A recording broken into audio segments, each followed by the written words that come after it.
Sveiki, tai bus pats pirmas tokio tipo įrašas mano YouTube kanale ir čia jums parodysiu, kaip atlieku korekciją iš ovalo į kvadrato formą.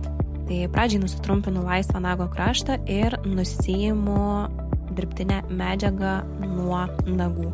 Nuėmimui naudoju žalio žymėjimo eglutės formos angalį. Angalio visiškai nespaudžiu ir dažnai sakau, kad einu lyg oru, nes medžiagos yra sudėta tikrai labai plonai. Tuomet labai kruopščiai atkeliu visas odeles į viršų ir tuomet naudosiu štai tokį frezos angalį, kuris man šiek tiek primena iš formos šovinį. Tai pradžiai išsivalau kišenėlę. Tada, kai išsivalau kišenėlę, pereinu į sinusą ir kuomet išsivalau sinusą, tada einu į latakėlius. Tai kodėl renkuosi būtent štai šį frezos angalį, o ne pavyzdžiui liepsnelį? Tai dėl to, nes jis išnaudoja visą savo darbinį paviršių ir labai gerai atveria visą kišenėlę.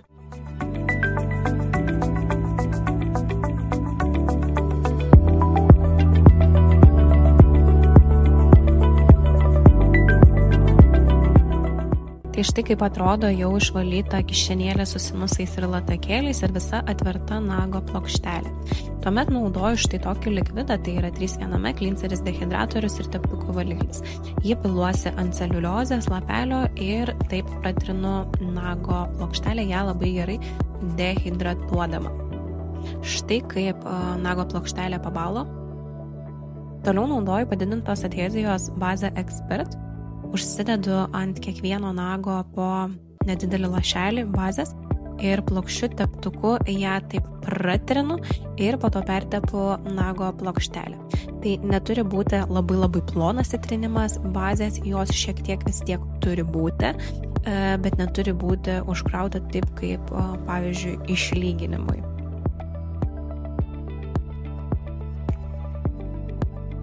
Štai kaip atrodo nagai dengti JZ Nails Group Expert baze.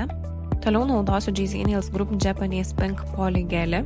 Jis yra tokio rožinio poskaidrio atspalvio. Ir kodėl renkuosi būtent į kvadrato formos nagams?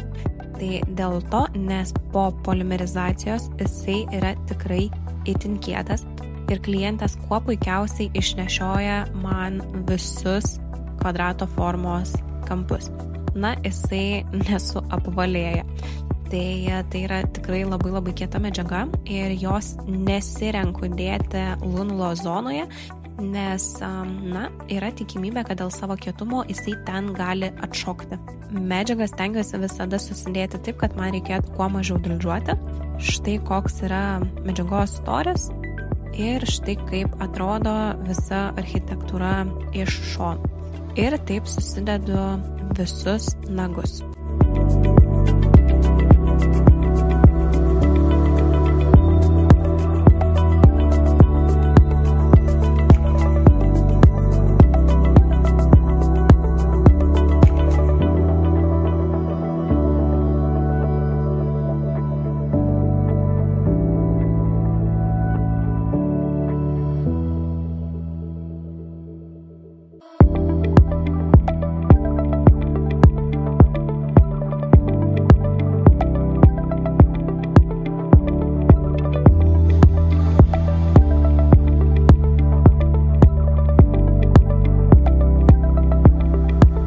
Po medžiagos polimerizacijos nusivalau labai gerai lipnumą.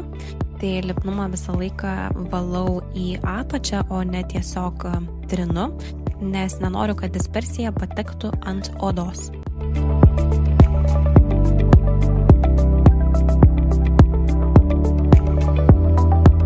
Tuomet pradedu dildžiavimą, pradžiai susilyginu visus ilgius, nusidildžiuoju laisvą nago kraštą.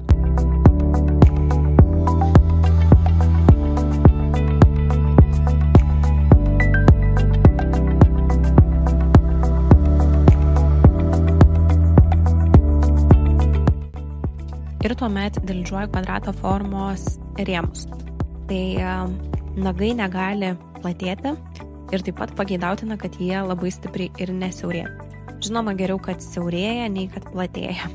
Tai pasidarau rėmus ir tada einu prie panagės dildžiavimo. Būtinai išimu natūralų nagą iš apačios, nes būtent nuo Japanese Pink poligelio natūralus nagas tikrai gali atšokti.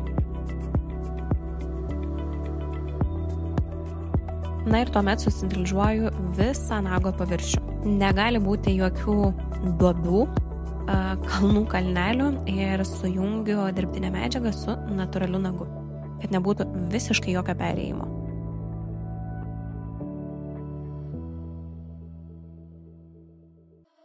Tuomet išsitiesinu paraleles.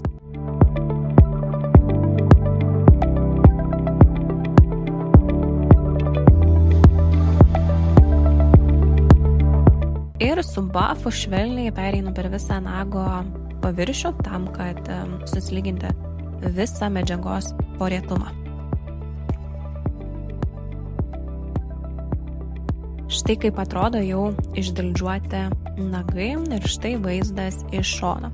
Nėra jokio didelio medžiagos pertekliaus, nagai atrodo tikrai itin ploni ir grakštūs.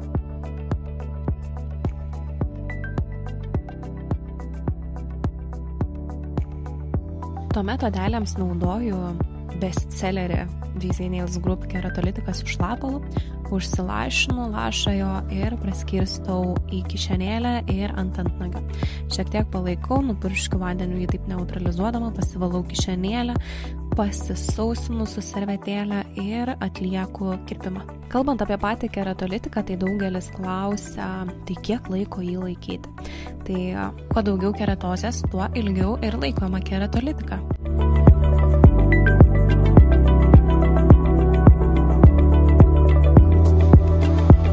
Na ir tai pakartoju ant kiekvienos odelės.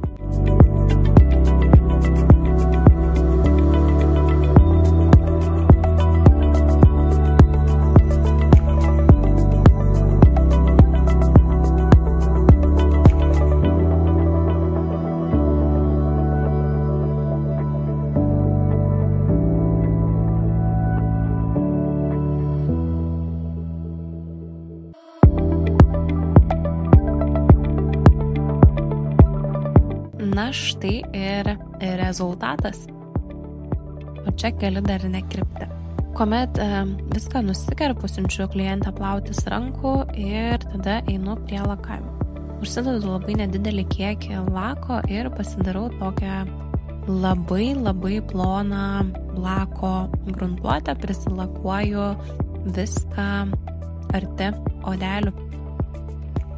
Ir tuomet jau imu didesnį lako kiekį ir nusilakuoju visą nago plokštelę.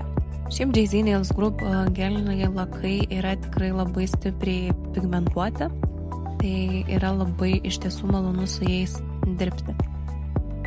Ir štai kaip atrodo jau nulakuotas visas nagas. Dedu polimerizuoti. Tai porą nulakavau šviesiai, tada kitus lakuoju jau tamsesnę rudą spalvą. Na ir vėl kartoju tą patį, tai vėl pasidarau tą pačią ploną gruntuotę, apsilakuoju ir tada vėl dėsiu storesnį lako sluoksnį ir nusilakuosiu visą nago plokštelę.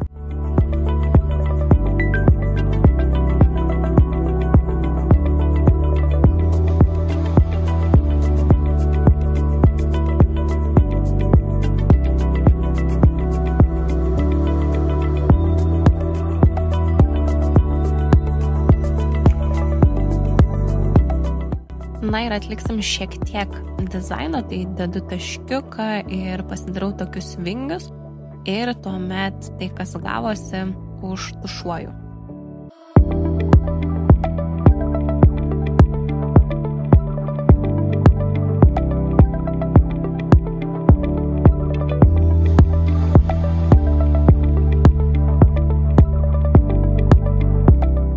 Padariau vieną tokį didesnį plėmą, dabar noriu mažesnio tos pačios spalvos plėmo ir jau šalia odelių. Tai vėl uždėjau taškiuką, padariau vingius ir vėl užtušuoju.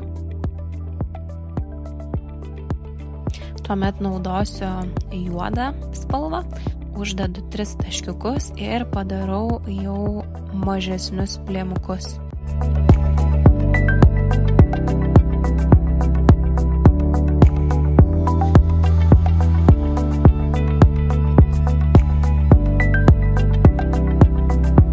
Ta patį kartoju ir ant kito šviesiau lakuoto nago, tačiau padarysiu 2 plėmus mažesnius juodus.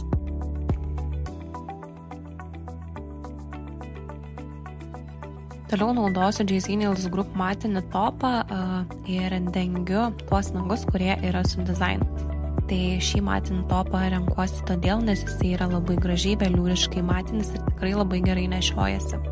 Tuomet naudosiu vieną iš bestsellerių, tai Top Expert iš JC Nails Group ir juo dengsiu nagus, kurie yra dengti vientisai spalva.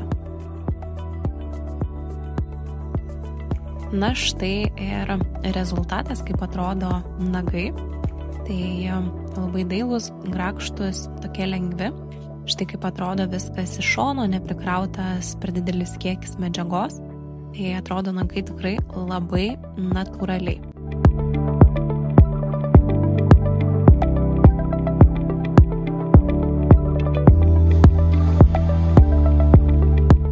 Labai tikiuosi, kad jums patiko mano vienas iš tokių pirmųjų YouTube video įrašų.